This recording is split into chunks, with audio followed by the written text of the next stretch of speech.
Everyone, आप सभी का स्वागत है मेरे चैनल पे। अगर आपको मेरे चैनल के फैन फिक्शन से वीडियो अच्छे लगते हैं तो प्लीज़ चैनल को सब्सक्राइब ज़रूर कीजिएगा अगर अभी तक नहीं करा हुआ है। और हर बार की तरह वापस हैं तो वेलकम बैक गाइस। आए हैं तो प्लीज़ वीडियो को लाइक ज़रूर कीजिएगा। चलिए आज का पार्ट स्टार्ट करते हैं। लास्ट पार्ट में हमने देखा था विंग और वांग जी एक दूसरे के मार्क अल्फ़ा और ओमेगा बन गए हैं। अब आगे विंग और वांग जी जब पूरी तरह से रेड के रूप फीवर से उतरते हैं तो वांग जी और विंग आप प्यार से एक दूसरे को हक करे हुए लेटे हैं। जब विंग के बालों में वांग जी प्यार से हाथ फिराते हुए उसकी तरफ देखते हुए बोलते हैं, तुम ठीक हो ना विंग? आई नो मैं थोड़ा रफ हो गया था। क्या तुम्हें ठीक लग रहा है या मैं तुम्हें डॉक्टर के पास लेके जाऊँ या मेडिसिन? तुम्हें कुछ चाहिए तो नहीं? नहीं लंजा, मैं बिल्कुल ठीक हूँ। हम ओमेगास की बॉडी इस टाइप से बनी होती है कि हम तुम्हारी रफनेस भी झेल सकते हैं। I am fine. Thank you wing, तुमने मेरे प्यार को एक्सेप्ट किया और मेरा साथ देने का लिए तुम यहाँ पे आए। रंजान, मैं शायद तुम्हें बता नहीं पाया, लेकिन सच कहूँ तो मैं भी तुम्हें यही बताना चाहता था कि मैं सचमुच में बहुत लकी हूँ कि तुम मुझे इस तरीके से प्यार करते हो। सच कहूँ लांजान तो मैं इस तरीके से तुम्हें अपनी फीलिंग नहीं एक्सप्रेस करना चाहता था, यानी इस तरह से न्यूड इस बेड पे। बट हाँ, मैं तुमसे कहना चाहता था आई लव यू टू लांजान। I really love you. सच्ची में मैं बहुत लकी हूँ कि तुमने मुझे इतना प्यार किया। मुझे मेरी लाइफ में ये चांस मिला कि मैं तुमसे मिल सका। ये सचमुच मेरी लाइफ का बेस्ट टाइम था जो मैंने तुम्हारे साथ इस समय बिताया, और मैं ऐसे ही लाइफ टाइम तक तुम्हारे साथ रहना चाहता हूँ और हर मोमेंट स्पेशल बनाना चाहता हूँ। विंग बहुत प्यार से वांग जी को अपनी फीलिंग को एक्सप्रेस करता है, जिसे वांग जी अब नीचे झुक के विंग के लिप्स को दोबारा से कैप्चर करके उसे बहुत प्यार से किस करता है। और थोड़ा सा वांग जी और अपने विंग और वांग जी एक दूसरे के साथ अपने माथे को टच करते हैं। और अब वांग जी थोड़ा सा रोमांटिक होते बोलते हैं, मैं तुमसे शादी करना चाहता हूँ विंग। इस बात से विंग शॉकिंगली वांग जी से थोड़ा दूर होता है और बोलता है, no no no no no, I will not listen. मुझे कुछ नहीं सुनाई दिया। ना ना ना ना, मैं कुछ नहीं सुनना चाहता। No no no no no. विंग, ये तुम कैसे रिएक्ट कर रहे हो? तो तुम क्या चाहते हो मैं अपने बच्चों को ये बताऊँ कि तुम्हारे फादर ने मुझे रात बिताने के तुरंत बाद बेड पे जब मैं न्यूड बेहोश हालत में था तब मुझसे पूछा कि क्या तुम मुझसे शादी करोगे? ये स्टोरी बताऊंगा मैं अपने बच्चों को? बिल्कुल नहीं। मुझे ऐसा अनरोमांटिक प्रपोजल नहीं चाहिए। मैं चाहता हूँ कि तुम इस पर मेहनत करो और अच्छे से मुझे प्रपोज करो, मैं ताकि अपने बच्चों को वो स्टोरी बहुत प्यार से सुनाऊँ। ये वाला प्रपोजल मैं नहीं एक्सेप्ट करूँगा। इस बात पे वांग जी को विंग की इस क्यूटनेस पे बहुत हंसी आती है और वो थोड़ा सा विंग को टीज करते बोलता है, तुम ये शाओ शिनचेन के साथ रहते रहते उसके जैसे बनते जा रहे हो। तुम ऐसे मुझे साथ रिएक्ट करोगे? विंग, मैं तुम्हें प्रपोज कर रहा हूँ तो मेरी फीलिंग्स को समझो। अरे मुझे पता है तुम मुझसे शादी करना चाहते हो, तभी तो तुमने मुझे मार्क किया है, लेकिन मैं तुम्हारी फीलिंग्स के चक्कर में अपनी लाइफ के इतने प्यारे मोमेंट को ऐसे स्पॉइल नहीं करना चाहता। मैंने कहा ना, मैं बिल्कुल भी कुछ नहीं सुनूंगा। तुम पहले मेहनत करो और ढंग से मुझे प्रपोज करो, तब मैं हाँ बोलूँगा। अच्छा ठीक है, जैसा तुम चाहो, लेकिन क्या तुम मेरे भाई से मिलना चाहोगे? विंग थोड़ा शॉकिंगली होता है, क्या? हाँ, मेरे गागा, मेरे बड़े भाई, वो तुमसे बात करना चाहते हैं और मैं चाहता हूँ कि तुम एक बार उनसे मिलो। बट मैं अभी कहीं फ्लाइंग नहीं कर सकता। तुम्हें पता है ना अभी कितना स्ट्रॉन्ग प्रोजेक्ट चल रहा है, मुझे उसके लिए मेहनत भी करनी है। ये प्रोजेक्ट मेरे लिए बहुत इंपॉर्टेंट था विंग। वांग जी, मैं अभी ट्रेवल नहीं कर सकता। अरे तुम कौन सी दुनिया में हो विंग? मैं तुमसे उन्हें मिलने के लिए कहीं ले जाना नहीं चाहता। वीडियो कॉल, कॉन्फ्रेंस कॉल, तुमने सुना है ना, उस बारे में मैं बात कर रहा हूँ। मैं चाहता हूँ कि तुम उनसे एक बार वीडियो कॉल करो, उनसे एक बार मिलो। वो तुमसे मिलने के लिए बहुत एक्साइटेड है। ओह सॉरी लांजान, मैं तुम्हारी बात समझा नहीं। ठीक है, मैं तुम्हारे ब्रदर से ज़रूर मिलूँगा। और ये बात सुनने के बाद विंग अपने आप में ही कुछ बात सोच के हल्का सा इमोशन होके आंखों से उसके आंसू बहने लगते हैं, जैसे वांग जी थोड़ा घबरा जाता है और वो तुरंत विंग के आंसू पूछते बोलता है, क्या हुआ तुम्हें? तुम रो क्यों रहे हो? नहीं लांजान, सच कहूँ तो मैं 4 साल तक एक रिलेशनशिप में था, लेकिन कभी भी किसी के सामने उसके बारे में बोल नहीं पाया। और तुम पहले दिन ही रिलेशनशिप में आते मुझसे अपनी फैमिली से मिलने की बात कर रहे हो। कहीं ना कहीं ये एकदम से थोड़ा मेरे लिए ओवरवेलमिंग हो गया, जो मैं अपने इमोशंस पे कंट्रोल नहीं कर पाया। नहीं, तुम कोई ऐसी चीज़ थोड़ी हो जिसे छुपाया जाए। तुम तो ऐसी चीज़ हो कि पूरी दुनिया को दिखाया जाए कि मैं कितना लकी हूँ कि जो मेरी लाइफ में विंग जैसा ओमेगा हो। तुम तो मेरी लाइफ की सबसे ब्यूटीफुल चीज़ हो और सबसे ज़्यादा लोगों को शो ऑफ करने वाले। जब मैं तुम्हारे साथ अपनी पिक्स डालूँगा ना तो तो सारे के सारे लोग जेलसी में पागल हो जाएंगे। तुम सचमुच में मुझे और अपने आप को पब्लिकली बताना चाहते हो? हाँ विंग, लेकिन उससे पहले मुझे लगता है कि तुम्हें और मुझे ये बात नीमिंजे को बतानी चाहिए, क्योंकि ऑफिस में शायद ये इशू ना हो जाए। अचानक से विंग जब वांग जी को ये बात बोलता है तो वांग जी को भी ये बात रियलाइज़ होती है कि उनकी ऑफिस पॉलिसी के हिसाब से एक ही टीम में एक अल्फ़ा और ओमेगा जो एक साथ हो वो रिलेशनशिप में नहीं आ सकते हैं।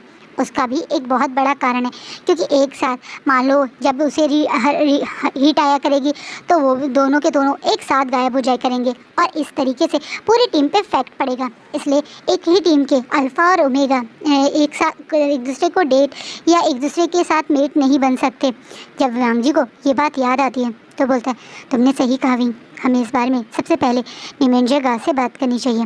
और हाँ, अभी मैं इस बारे में अपनी टीम में किसी को नहीं बताऊंगा, क्योंकि मेरे ख्याल से मुझे कुछ ही दिन और तुम्हारी टीम के साथ काम करना है, फिर मैं वापस अपनी आईटी टीम में चला जाऊंगा और उसके बाद शायद कोई इशू भी नहीं होगा। हमें इस बारे में नीमिंजे से गागा से बात करनी चाहिए। ये दोनों अब डिसाइड करते हैं और अगले दिन ऑफिस जाते ही सबसे पहला काम यही करते हैं। पहले तो नीमिंजे बहुत खुश और एक्साइटेड होकर इन दोनों को गले लगा लेते हैं। फिर थोड़ी देर बाद जब उन्हें भी याद आता है कि ये तो पॉलिसी मतलब ऑफिस पॉलिसी के अगेंस्ट है, तो एकदम से बोलते हैं, अरे तुमने किसी को बताया तो नहीं, पर हम दोनों एक साथ गायब थे, लोगों को डाउट तो हुआ होगा। तुम सही कह रहे हो, इसलिए मैंने कुछ सोचा है। विंग, मैं तुम्हें कॉल भी करने वाला था। तुम जिस प्रोजेक्ट पे इतने दिन से काम कर रहे थे, फाइनली उस प्रोजेक्ट का तुम्हें रिजल्ट मिलने वाला है। तुम्हें अभी के अभी हमारे क्लाइंट की कंपनी लिवरपूल जाना पड़ेगा। वो एक बहुत बड़ा फैशन एक तरह से हाउस है और अब तुम्हें उस वहीं पर जाके उनके रिक्वायरमेंट के अकॉर्डिंग अगले एड कैंपेन को कैसे हमें गूगल पे रन करना है वो सब डिस्कस करना होगा। थैंक यू सो मच, आपने मुझे इतनी अच्छी अपॉर्चुनिटी दी। तो मुझे कब निकलना है? मैंने बोला ना अभी के अभी। अब दोनों विंग और वांग जी एक दूसरे के साथ बोलते हैं। इस बात पे नीमिंजे उन दोनों को गुस्सा करते हुए बोलते हैं, मैंने तुम दोनों को पूरे 5 दिन दिए हैं एक दूसरे के साथ टाइम स्पेंड करने का, अब तुम दोनों मुझे रिजल्ट दो। विंग, मुझे कोई बात नहीं सुननी है, तुम अभी के अभी घर जाओ, अपनी पैकिंग करो और शाम तक तुम लिवरपूल के लिए निकल जाना। और वांग जी तुम्हें इस वीक के एंड तक अपना ये पूरा का पूरा कोड सबमिट करना है और उसके बाद मैं तुम्हें आईटी डिपार्टमेंट के लिए रिलीज़ कर दूंगा और तुम वापस अपने डिपार्टमेंट को ज्वाइन कर सकते हो। तब तक तुम दोनों इस रिलेशनशिप को हाइड ही रखना तो ही बेटर है। इस बात पे विंग और वांग जी नीमिंजे की बात को समझते हुए तुरंत अग्री हो जाते हैं और दोनों बाहर आते हैं। विंग वांग जी को अच्छे से गुड बाय भी नहीं कर पाया, क्योंकि उसे हर हालत में अब जल्दी से जल्दी घर जाके पैकिंग करनी है और वांग जी भी विंग को छोड़ के अभी नहीं जा सकता, क्योंकि मतलब एक तरीके से ऑफिस को छोड़ के जाएगा तो सबको शक हो जाएगा कि आए भी एक साथ गए, छुट्टी भी 5 दिन के एक साथ ही और अब भी एक साथ ही जा रहे हैं। इसलिए ना चाहते हुए भी सबके सामने ये अपनी रिलेशनशिप छुपाने के लिए विंग और वांग जी यहाँ पे एक नॉर्मल ही गुड बाय करते हैं और अपने मैसेज पे खूब सारा लव यू मिस यू वाले मैसेज से अपने एक दूसरे के इनबॉक्स को भर देते हैं।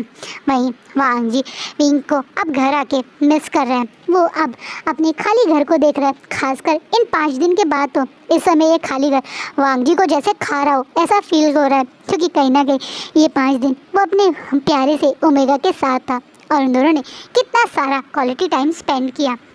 वहीं विंग भी वांग जी को अच्छे से गुड बाय नहीं कर पाया, लेकिन हाँ अपने साथ वांग जी की एक प्यारी सी शर्ट लेके गया है वांग जी की याद में, ताकि उसे जब भी अपने ओमेगा की याद है तो वो अल्फ़ा की याद है तो इस शर्ट को वो पहन के उसे मिस करेगा। वो यही सोच रहा है। वैसे भी वो एक तरीके से क्लाइंट के पास जा रहे हैं तो विंग का लिवरपूल में रुकने का और वहाँ पे सारे होटल्स का सब कुछ हो चुका है, पहले से ही सब कुछ प्रिपरेशन हो चुकी है।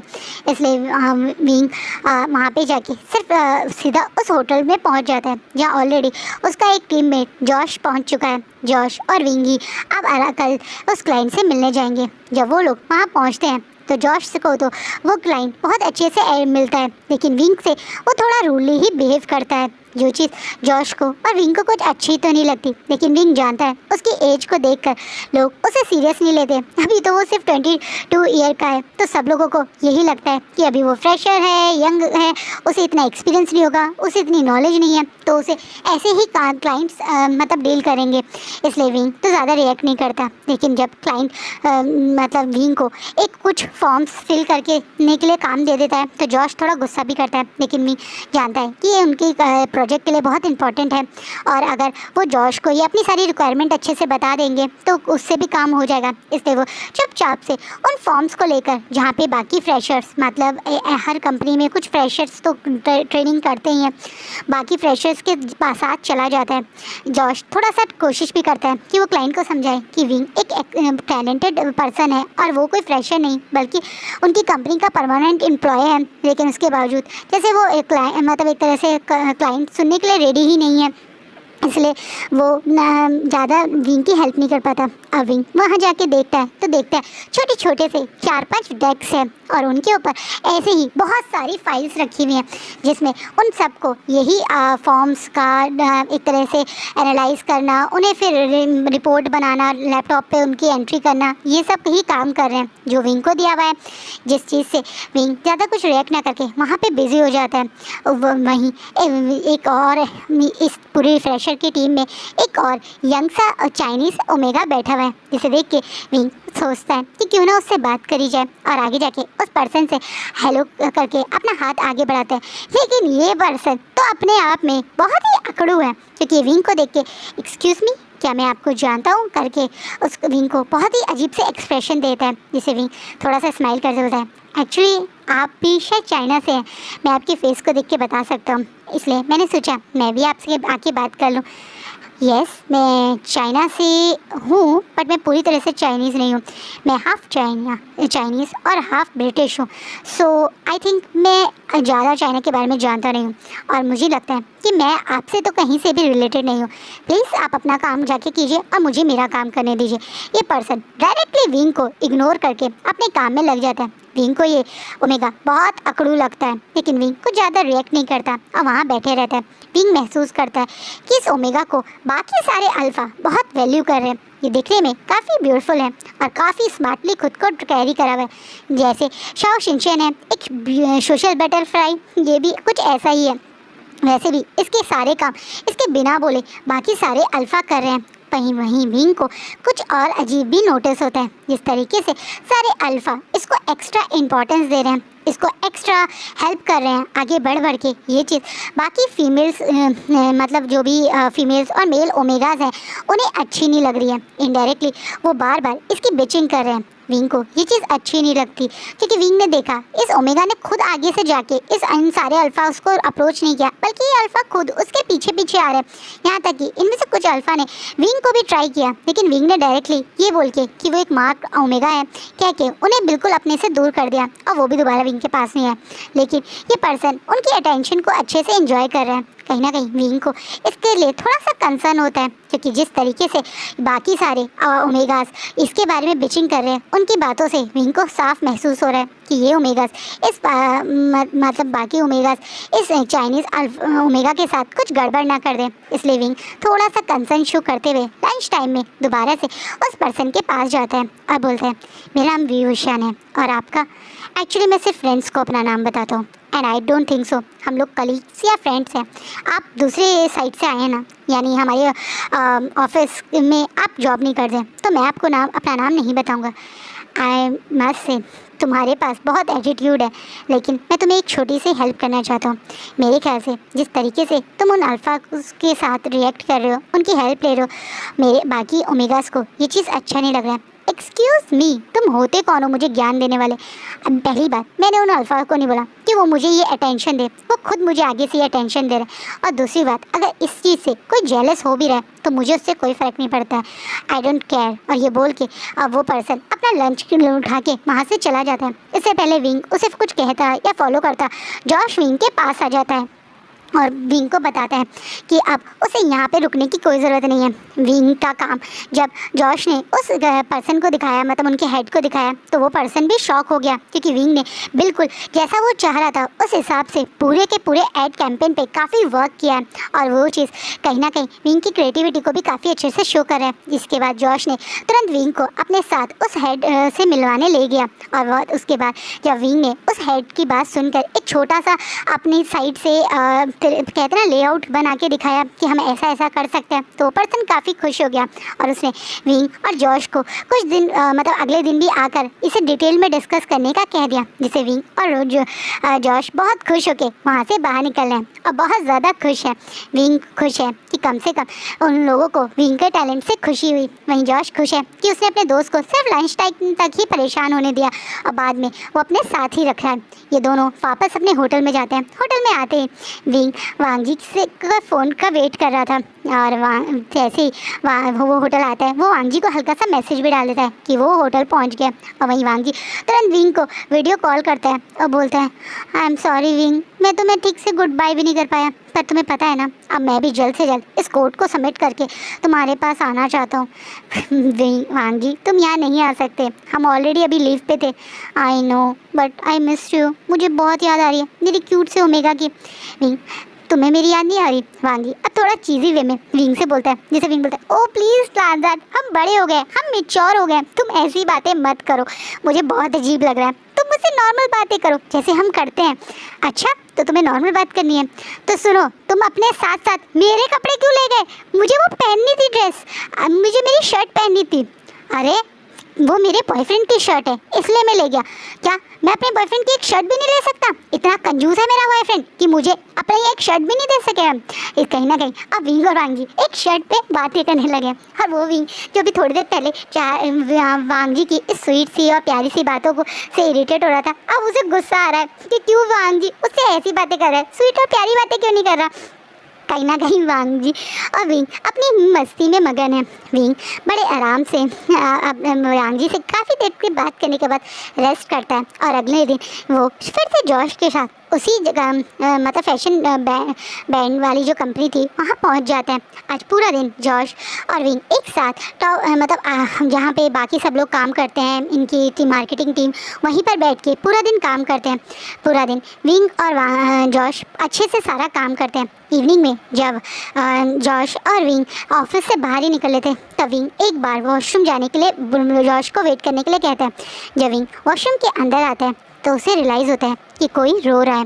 विंग हेलो कोई है यहाँ पे, इस तरीके से रिएक्ट करता है जिससे जो पर्सन अंदर है वो अचानक से अब अपना रोना पे कंट्रोल कर लेता है, जिससे विंग को पता चल जाता है कि अंदर कोई था जो रो रहा है। और विंग आप थोड़ा सा सीरियस वे में कहते हैं, अगर तुम्हें मेरी कोई हेल्प चाहिए तो प्लीज़ तुम बता सकते हो, आई प्रॉमिस मैं हंसूंगा नहीं और ना ही इसके बारे में किसी को बताऊंगा। आई कैन अंडरस्टैंड कभी कभी हेल्प मांगना भी बहुत हिम्मत की बात होती है। क्या तुम्हें मेरी हेल्प चाहिए? विंग अब थोड़ा कंसर्न में उस पर्सन से बात करता है। वहीं वो पर्सन अपनी रोते हुए आवाज़ में कहता है, मेरे कपड़े बहुत गंदे हो रहे हैं, उन लोगों ने मेरे ऊपर डर्टी वाटर डाला है और मुझे बहुत ठंड लग रही है, क्या तुम मेरे लिए कपड़े ला सकते हो? विंग को ये आवाज़ कुछ फैमिलियर सी लगती है और वो तुरंत ठीक है तुम मेरा वेट करो बोल के अब जॉश को होटल जाने के लिए बोल देता है। होटल यहाँ से मुश्किल से 5 मिनट की वॉकिंग डिस्टेंस पे है। विंग अब तुरंत अपने होटल जाके जॉश के साथ अब अपने ही कपड़ों में से कुछ कपड़े लेकर वहाँ आ जाता है और फिर उस डोर को नॉक करता है और बोलता है, तुम ये क्लोथ ले सकते हो, और बिना उस पर्सन को देखे नीचे से ही उसे अपने क्लोथ दे देता है। जैसे विंग पीछे मुड़ के जाने ही वाला था वो पर्सन तुरंत डोर खोल देता है और जब उस पर्सन को विंग देखता है तो पूरी तरह से शॉक हो जाता है। ये वही चाइनीज़ ओमेगा है जिसे विंग कल मिला था।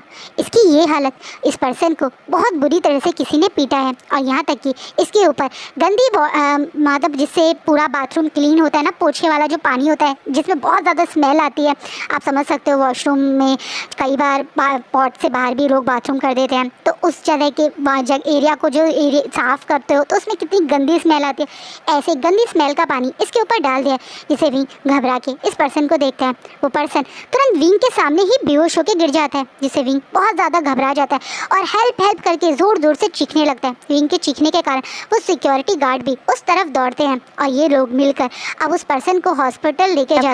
विंग इस पर्सन के साथ हॉस्पिटल जा रहा था तो बार बार इस पर्सन के फ़ोन पे किसी का कॉल आ रहा था। विंग जो अभी नहीं जानता इस पर्सन को, लेकिन वो समझ सकता है कि ज़रूर इसकी फैमिली इसके लिए वरी हो रही होगी क्योंकि काफ़ी लेट हो गया, ऑफिस टाइम के अकॉर्डिंग तो काफ़ी लेट हो गया, इसलिए वो ना चाहते हुए भी उस पर्सन के उस फ़ोन को पिक कर लेता है। वहीं दूसरी साइड से दिल की आवाज़ आती है, तुम मेरा फ़ोन क्यों नहीं पिक कर रहे हो?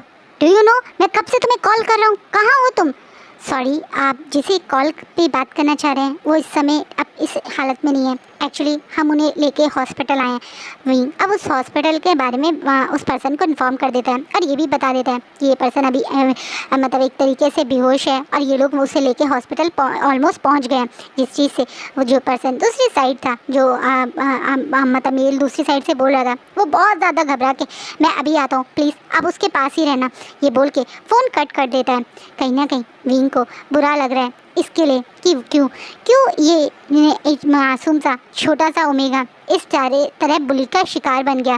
विंग को पता है ये एक कॉलेज स्टूडेंट ही है, यानी ये भी अभी 20 ईयर का ही होगा, 20 या 21 का, विंग से छोटा ही है एज में। और ये यहाँ पे एज अ फ्रेशर, मैंने कहा ना कि वो जो फ्रेशर्स होते हैं या इंटर्नशिप के लिए जो आते हैं, इंटर्न्स होते हैं, उसी जगह पे ये काम कर रहा था, तो यहाँ पे सिर्फ इंटर्नशिप के लिए ही आया होगा और इसके साथ ये सब हो गया। देख के विंग को बुरा लग रहा है। विंग इतना मासूम है कि इस पर्सन ने या इस ओमेगा ने उसे इतनी रूडली बात करी थी, उसे इतनी रूडली बिहेव किया था, उसके बावजूद विंग उसके लिए कंसर्न कर रहा है और यहाँ बैठा हुआ है। ये चीज़ वो ओमेगा भी महसूस करता है जब हल्का सा उसे होश आता है। जब वो यहाँ एम्बुलेंस में जा भी रहा था तब भी देखता है कि अभी भी विंग उसके साथ एम्बुलेंस में साथ में हॉस्पिटल जा रहा है। अब थोड़ी देर बाद जब उसे एडमिट कर लिया जाता है, डॉक्टर उसे चेक कर रहा है और उसी के रूम में इस समय विंग बैठा हुआ है। सिक्योरिटी गार्ड ने तुरंत कंपनी के एचआर को भी कॉल कर दिया था, जो शायद थोड़ी देर में यहाँ आने वाले हैं, लेकिन अभी तो विंग ही उस पर्सन के साथ बैठा हुआ है। तभी अचानक से उस रूम का डोर खुलता है और अंदर मिडिल एज यानी 55 या 58 ईयर ओल्ड एक अल्फ़ा एंट्री करता है, जो दिखने में काफ़ी स्ट्रिक्ट लग रहा है, जो देखने में काफ़ी स्ट्रॉन्ग भी लग रहा है। एकदम से एंट्री करते हुए बेड पे देख के ओमेगा को देखकर थोड़ा सा वरी हो जाता है। उसके चेहरे की एक्सप्रेशन बहुत ज़्यादा वरी हो जाते हैं। अब वो घबराते हुए अब उस ओमेगा के सर पे हाथ फिराता है और विंग को देखकर, थैंक यू सो मच, आपने मेरी बेटी को यहाँ पे एडमिट किया, मैं आपका दिल से शुक्रिया करना चाहता हूँ। एंड ये थैंक यू भी अब ये पर्सन चाइनीज़ में ही बोल रहा है, क्योंकि ये पर्सन ये अल्फ़ा एक चाइनीज़ ही है, या सॉरी कह दो चाइना से ही बिलोंग करता है। अब अचानक से चाइना में मतलब चाइनीज़ में ही या जिसे बोला जाए मैडलिन में ही उस पर्सन को रिस्पॉन्स करते हुए कहते हैं, इट्स ओके अंकल, ऐसे इंसानियत एक दूसरे की मदद तो हर इंसान को करनी चाहिए, इसलिए मैंने सिर्फ आप लोगों की हेल्प करी है, पर आजकल ऐसा कोई नहीं करता है जो तुमने किया, थैंक यू सो मच। क्या डॉक्टर ने कुछ बताया? नहीं, अभी तक डॉक्टर सिर्फ एग्जामिन करके गए हैं, रिपोर्ट उन्होंने नहीं दी है, शायद थोड़ी देर में वो यहाँ के देने वाले होंगे। अचानक से अब रूम में वो कुछ डॉक्टर और साथ में एक पुलिस इंस्पेक्टर भी आता है, यहाँ तक कि एचआर भी यहाँ पर है। ये देखकर वो अल्फ़ा और विंग थोड़ा नर्वस हो जाते हैं कि अचानक से इतने सारे लोग यहाँ क्यों आ रहे हैं। अच्छा, अब डॉक्टर थोड़ा सीरियस होते बोलता है, आप में से इनकी फैमिली कौन है? विंग इशारे में उस अल्फ़ा की तरफ इशारा करता है। वो अल्फ़ा बोलता है, मैं हूँ इसकी फैमिली, मैं इसका फादर हूँ। क्या हुआ डॉक्टर, कुछ सीरियस है? हाँ, काफ़ी सीरियस है, इनके साथ सेक्सुअली असॉल्ट भी हुआ है। ये सुन के तो जैसे वो अल्फ़ा अपने ऊपर कंट्रोल नहीं कर पाता और तुरंत पीछे की तरफ ज़ोर से गिर जाता है, जैसे उसे अचानक से अटैक आ गया हो, जिस चीज़ से यहाँ खड़े बाकी लोग भी घबरा जाते हैं। विंग भी काफ़ी नर्वस हो जाता है। अब सबका ध्यान इस मिडिल एज अल्फ़ा पे आ जाता है। जल्दी से डॉक्टर उन्हें ऑपरेट करने चले जाते हैं। अब सब लोग बहुत ज़्यादा घबरा गए। विंग बहुत ज़्यादा घबराते हुए अब एचआर और यहाँ तक कि उस पुलिस इंस्पेक्टर से बात करता है, ओ नो, ये तो बेहोश हो गए, क्या हम इनकी किसी और फैमिली मेम्बर को बुलाएं? अचानक से शायद वो अपने इनके बेटे के साथ कुछ गलत हुआ, सुन के बर्दाश्त नहीं कर पाए। क्या आपके पास इनके किसी और फैमिली मेम्बर का नंबर है? अविंग थोड़ा कंसर्न करते हुए एचआर से बोलता है। एचआर तुरंत बोलता है, हाँ 2 इमरजेंसी नंबर तो हैं, मैं उन पर तुरंत कॉल करता हूँ। आई होप वो लोग यहाँ पे सही पे टाइम पे पहुँच पाएँ, क्योंकि इस समय जो इनकी फैमिली की हालत है, I really worry for them. Same here, wing तुरंत बोलता है और तुरंत वो एचआर अब 2 इमरजेंसी नंबर पे कॉल मिला देता है। वहीं विंग यहाँ से नहीं जा पाता, पता नहीं क्यों। उसे इस तरीके से इन लोगों को यहाँ से छोड़ के जाया नहीं जाता। वो लोग कब तक यहाँ आएंगे उसे नहीं पता, पर रात में भी उसी वार्ड में उस ओमेगा के पास बैठा रहता है। बाद में दोबारा से वो डॉक्टर से भी मिलता है। डॉक्टर बताते हैं उन्हें ब्रेन स्ट्रोक एक हार्ट स्ट्रोक आया था। शायद वो अपने बच्चे को बहुत प्यार करते हैं। एकदम से ये सुन के उनका दिल बर्दाश्त नहीं कर पाया, लेकिन ये माइनर था, बहुत ज़्यादा सीरियस नहीं था, तो वो कुछ टाइम में ठीक हो जाएंगे। अभी उन्हें अंडर ऑब्जर्वेशन ही रखा गया है। अभी उस पर्सन यानी उस अल्फ़ा के बारे में जानने के बाद थोड़ा सा रिलीफ फील करता है और अब इस ओमेगा के बारे में जानने की कोशिश करता है कि ये मासूम सा छोटा सा ओमेगा इसका क्या हाल है। अब वो डॉक्टर बताता है लकीली इसके साथ कोई रेप तो नहीं हुआ है, लेकिन हाँ बुरी तरह से सेक्सुअली असॉल्ट हुआ है। शायद इसके साथ किसी ने इसके इनएप्रोप्रिएट वे में इसके प्राइवेट पार्ट को भी टच करने की कोशिश की, इसके कपड़े के भी फाड़ने की कोशिश की। बहुत ज़्यादा मारपीट के भी बॉडी पे निशान है और जैसा आप पहले बताया ये कब पूरी तरह से गीला था और इसे ठंड भी बहुत बुरी तरह से लगी थी। इन शॉर्ट काफ़ी बुरी तरह से इसे हरास किया गया है। ये बात सुनने के बाद विंग को सचमुच में इस ओमेगा के लिए बुरा लगता है। वो जानता है ये बच्चा है, थोड़ा सा बच्चों वाला दिमाग है, थोड़ा सा अड़ियल एज है, तो थोड़ा सा हो सकता है ये कहते ना एरोगेंट था, लेकिन ये दिल से इतना बुरा तो नहीं था जो इसके साथ इतना गलत कर दिया गया। विंग अब इस बेचारे के लिए थोड़ा सा वरी करता हुआ वहीं बैठ जाता है। डॉक्टर बोलता भी है कि आप चाहें तो यहाँ से जा सकते हैं, वो संभाल लेगा। पर विंग का मन जैसे यहाँ छोड़ने के लिए नहीं जाता। वहीं थोड़ी देर में अचानक से इस रूम का डोर खुलता है और सामने इंसान खड़ा है। उसे देख के विंग पूरी तरह से शॉक हो जाता है और आज का पार्ट यही रुकता है। सो आपको क्या लगता है ऐसा कौन है जो इस रूम में आया जिसे देख के विंग पूरी तरह से शॉक हो गया? वो हम नेक्स्ट पार्ट में जानेंगे ये अल्फ़ा और ओमेगा कौन है, ये भी नेक्स्ट पार्ट में जानेंगे। और इनसे विंग के मिलने से विंग की लाइफ में क्या चेंज आएगा ये भी हम नेक्स्ट पार्ट में जानेंगे। आई होप आपको ये आज का पार्ट अच्छा लगे। और हाँ, आज प्लीज़ मुझे कमेंट में बताना ये लोग कौन हो सकते हैं, कौन होगा ये मिडिल एज अल्फ़ा और ये क्यूट सा टीनेजर सा ओमेगा। टीनेजर बोल दो या यंग ओमेगा बोल दो, कौन होगा प्लीज़ मुझे कमेंट में बताना। मैं देखना चाहती हूँ आप में से कितने लोग राइट गैस करते हैं। आई होप आपको ये फैनफिक्शन अच्छा लगे एंड प्लीज़ कमेंट करके मुझे प्यार और सपोर्ट दिखाते रहिएगा। Thank you for watching my videos and thank you for your love and support. धन्यवाद, थैंक यू।